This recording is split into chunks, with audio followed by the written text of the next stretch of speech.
It's not so much about the money, is it? It's about the freedom. I don't know many people that have money that are bad people. And what I found is they're most often the people with the best character. They're the people that have taken the most punches and gotten up. They're the people that have worked the hardest, that studied the hardest, humbled themselves to learn from other people, to find a way how. I know plenty of people with no money that are scared, that do shitty things. It's not the bad man that I worry about. It's the desperate man that I worry about.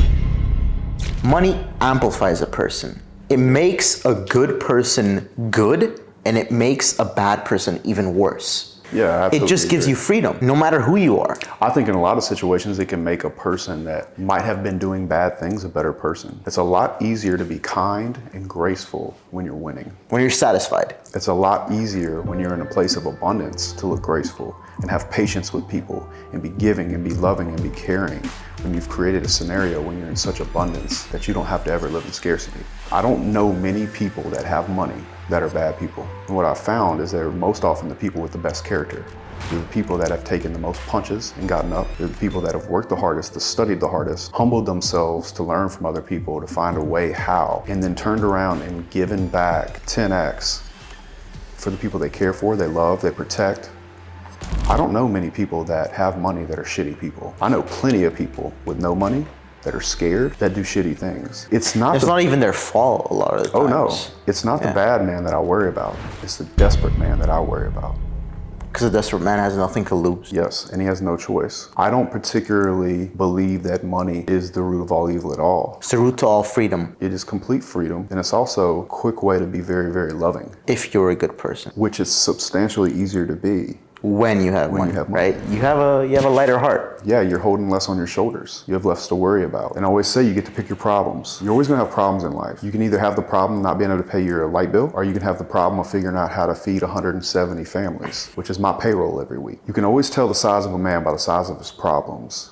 The best people I know have gone out and found big problems to solve. And they have big problems on their shoulders, but because they found a way to become competent, they're able to hold that weight in a completely different way than the man that is stressed out over paying just a simple light bill. And those are the men who didn't pray for an easy life, but they prayed to have the strength to lead a difficult one. Yeah, you gotta have help, man. With friends and family that love you and you love them. And that comes from being a genuine person, putting yourself in the right position to develop those relationships. You don't choose your family. You're either blessed with a good one, or you're given one that's not so fortunate. Yeah, I say it all the time. Time and blood. I knew that I was going to be very close to Tristan and Andrew and Sterling and Shooter almost immediately. And I think you could tell that right away by how they treat their own blood. Or how they treat the people that are close to them. So there's definitely people that work directly for them or that work for me. I want to know that our values are in line. Because I would rather take a person that lines up with me and how I believe, that has intention, than have the best talent in the world. And hopefully I'll get both. The talent of the world will find me when they find who I am, where my heart is, who I am, and what I believe in. The talent will find me. The biggest return I'll ever get for doing all of this free content and doing all these free phone calls with these young men and answering their questions and sending them birthday videos and doing all these things for them without getting paid is that one day I'll have an army of the most talented men in the world.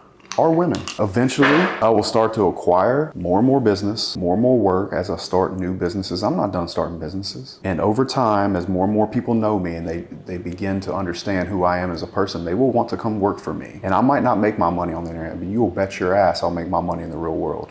And that's where I flourished already. So I have no problem with that. I very much look forward to the day that I built a team and a family that's substantially bigger than the one that I've already built. And we'll celebrate together, and we'll win together, and we'll grow together. And I don't think there's a better way to enjoy your life than seeing not only yourself, but those around you grow and flourish because of it. That kid is 21 years old. He's got 75 grand sitting in the bank. I don't know many 50-year-old men that have that. That one I paid 15 grand to a couple months in a row, and he just got a raise. What I want to do is make sure that I create an atmosphere and put out an energy to the world that allows more people that want to work and grow and become better for themselves and for the group as possible. And I hope they come get right alongside me and we build something. I couldn't look forward to that more. Absolutely. That's war and brotherhood. So I'd say they're number one. Health, friends and family, and money.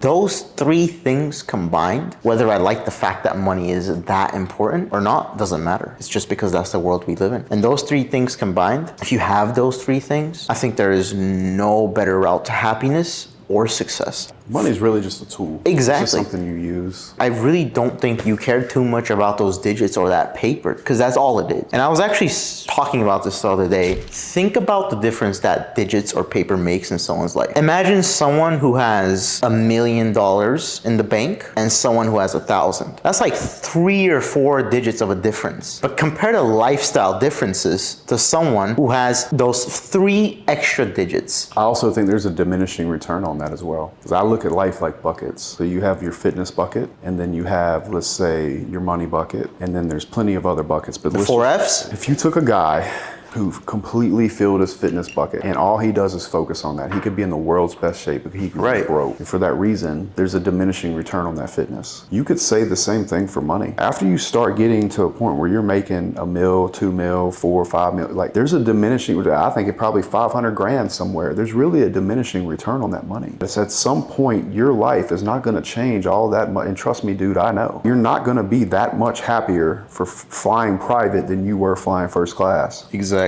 Or flying coach than you would first class. I had to fly coach the other day. I didn't give a fuck. Yeah. We had a last minute flight, and then there was a storm that came in, and so we had to go to Chicago instead of from New Orleans to Miami, and we had to fly coach on the second one. Like, no, man, I don't give a shit, man. I don't think that having money is worth anything unless you can remember where you've come from. And hopefully there will be a day where I'll look back at me now and I'm like, man, I've come a long way since there. That's where all the happiness is anyway. You look up every now and then. The hill. Yeah, you look down and you're like, Well, we talked about before. It's all about the hill. In regards to women, I'm pretty lazy about it. Like, Oh, you don't work that hard? I don't work. I mean, you're in Miami, you know. Yeah, well, I guess the thing is, it's like I know I could if I wanted to, and for that reason, I kind of don't really try. Like, I don't really pay a whole lot of attention to game. Hey, you're pretty. Let's get dinner. She says, no, I don't give a fuck. Straight to the point. Let's go. I got 10 more in my inbox. They look just like her. But in all fairness, I did build myself to be that person. Yeah. So the person you see. That's like decades of work almost. Yeah, bro, my whole life. Especially nowadays. I think happiness is directly linked to your way up.